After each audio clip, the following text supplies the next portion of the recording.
ہمیں ڈرایا دھمکایا جا رہا ہے، کیمرے لگائے گئے ہیں۔ خیر بہرحال اس ٹائم پہ جسٹس امرتا بندیال نے بھی اپنے ٹائم میں یہ چیزیں اگنور کی تھی، اور ہم نے دیکھا ہے کہ جسٹس قاضی فائز عیسیٰ نے مکمل طور پہ اس پہ خاموشی اختیار کر لی تھی۔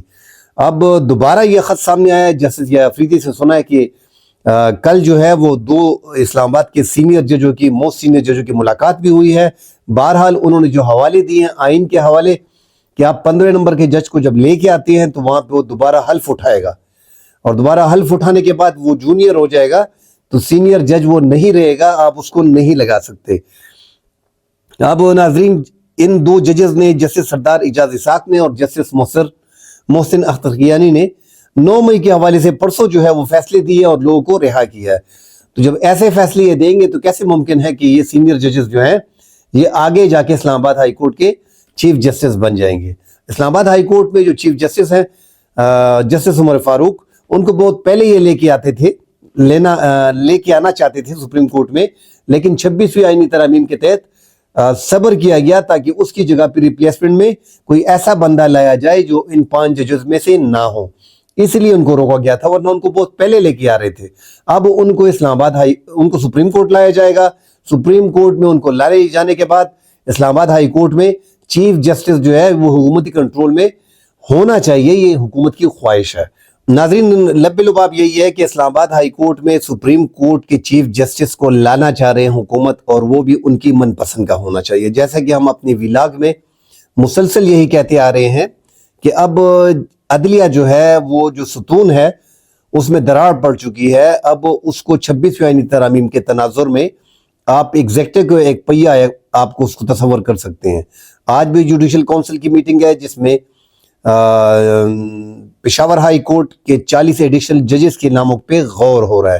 بہرحال اب یہ معاملات آگے چلیں گے، آئینی معاملات ساتھ کھڑے ہو گئے ہیں، دیکھنا یہ ہوگا کہ آگے جا کے 27ویں آئینی ترامیم لے کے آتے ہیں یا چیف جسٹس یحییٰ افریدی جو ہے وہ جوڈیشل کونسل میں فیصلہ کرنے کے بعد اسلام آباد ہائی کورٹ میں، لاہور ہائی کورٹ سے یا سندھ ہائی کورٹ سے، بلوچستان ہائی کورٹ سے یا پشاور ہائی کورٹ سے کسی سینئر جج کو اسلام آباد ہائی کورٹ میں تعینات کرتے ہیں اور انہیں چیف جسٹس بناتے ہیں۔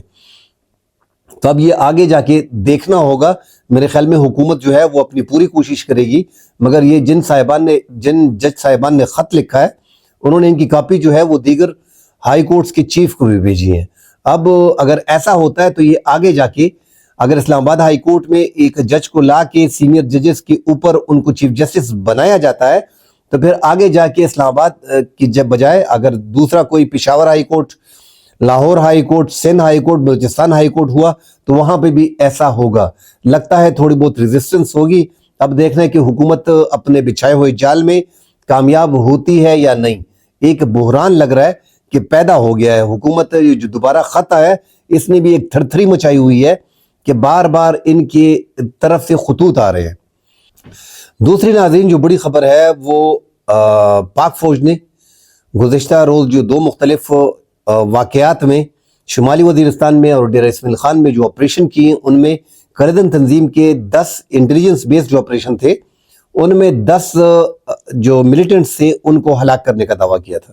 ان میں ناظرین ایک نام سامنے آ رہا ہے کہ اس جو 10 ملیٹنٹ ہیں ان میں 2 ہیں، ایک افغانی ہے اور ایک جو ہے وہ بھی افغانی ہے مگر وہ ڈپٹی گورنر ہے افغانستان کا۔ یہ جو افغانستان کا ڈپٹی گورنر ہے برائے بغدیس کا بیٹا بدر الدین عرف یوسف، یہ بھی ڈیرہ اسماعیل خان میں کراچی میں سیکیورٹی فورسز کا نشانہ بنا ہے اور سیکیورٹی فورسز نے ان کو ہلاک کر دیا ہے۔ جو کارروائیاں پختونخوا میں ہو رہی ہیں اس میں اس ٹائم پہ زیادہ لگ رہا ہے کہ تحریک طالبان پاکستان میں یا دیگر کلدن تنظیمیں جو ہیں ان میں افغان باشندوں نے جو ہے پارٹیسپیشن شروع کر دی ہے اور وہ بھی باقاعدہ آپریشن کر رہے ہیں، وہ بھی باقاعدہ ان کلدن تنظیموں میں شامل ہو گئے ہیں اور سیکیورٹی فورسز ان کے خلاف آپریشن کر رہی ہیں۔ تو یہ جو نشانہ بنائے گئے ہیں افغان ڈپٹی گورنر کے بیٹے جو ہے بدر الدین عرف یوسف، اس کو جو ہے بیچ میں ہلاک کیا گیا ہے۔ تو یہ ایک ساتھ بڑی خبر ہے۔ ساتھ ناظرین عمران ریاض جو معروف اینکر ہیں، صحافی ہیں، بڑا نام ہے، بڑی سختیاں انہوں نے برداشت کی ہے. وہ جو خود بتاتے ہیں تو ہمارے بھی رونگٹے کھڑے ہو جاتے ہیں. کافی محنت کی اس نے, وہ واقعی ٹکر کے لوگ تھے, کھڑا تھا, ڈٹ کے مقابلہ کیے, اس میں کوئی دو رائے نہیں ہے. مگر اس نے ایک لائن لے لی تھی کہ عمران خان حق پہ ہیں اور یہ باقی پارٹیاں حق پہ نہیں ہیں. اب اس کی ان کو سزا دی جا رہی ہے. ہم پاکستان میں دیکھ رہے ہیں کہ بہت سے صحافی آج کل بڑا کلیئر ہو گیا ہے, بڑے صحافی ہیں جو نون لیگ کے لیے, پیپلز پارٹی کے لیے بڑی کلیئر لائن لیتے ہیں. اس ٹائم پہ ان پہ سختیاں ہیں اور انہوں نے کافی سختیاں سے پہلے بھی برداشت کی. 142 دن انہوں نے جو ہے وہ ناکردہ سزاؤں کی گناہوں میں ان کو قید کیا گیا, ان پہ تشدد کیا گیا, انہیں مینٹلی ٹارچر کیا گیا, ان کی فیملی کو, ان کے کاروبار کو تباہ کیا گیا, ان کے گھر کو پرسوں جو ہے چکوال میں آگ لگائی گئی, فارم ہاؤس کو. تو اس میں کوئی دو رائے نہیں ہے. مگر انہوں نے ایک کلیئر سٹانس لیا تھا اسٹیبلشمنٹ کے خلاف, موجودہ پی ڈی ایم کی گورنمنٹ کے خلاف, اور عمران خان کے ساتھ کھل کے وہ کھڑے ہیں. اور اس بار جو ہے ان کو زیادہ جو ہے وہ ہدایت تھی کہ وہ پختونخوا میں رہیں. پختونخوا میں پاکستان تحریک انصاف کی حکومت ہے, یہاں پہ وہ سیف رہیں گے. وہ یہاں پہ بھی سوات میں رہے. اور کل انہوں نے ایک یوٹیوبر کو ایک انٹرویو بھی دیا ہے, اس میں اس نے ڈیٹیل بتائی ہے. مگر ناظرین, ہم جو بتانا چاہ رہے ہیں اس میں ہم نے پورا ریکارڈ چیک کیا ہے جو عمران ریاض بھائی نے ویلاگ کی ہیں. ان ویلاگ میں جو انٹرویو دے رہے ہیں کہ 8 گھنٹے وہ پہاڑ پہ چڑھے, پھر دوبارہ وہ 8 گھنٹے نیچے آئے, 7 8 10 دن ان کو لگے.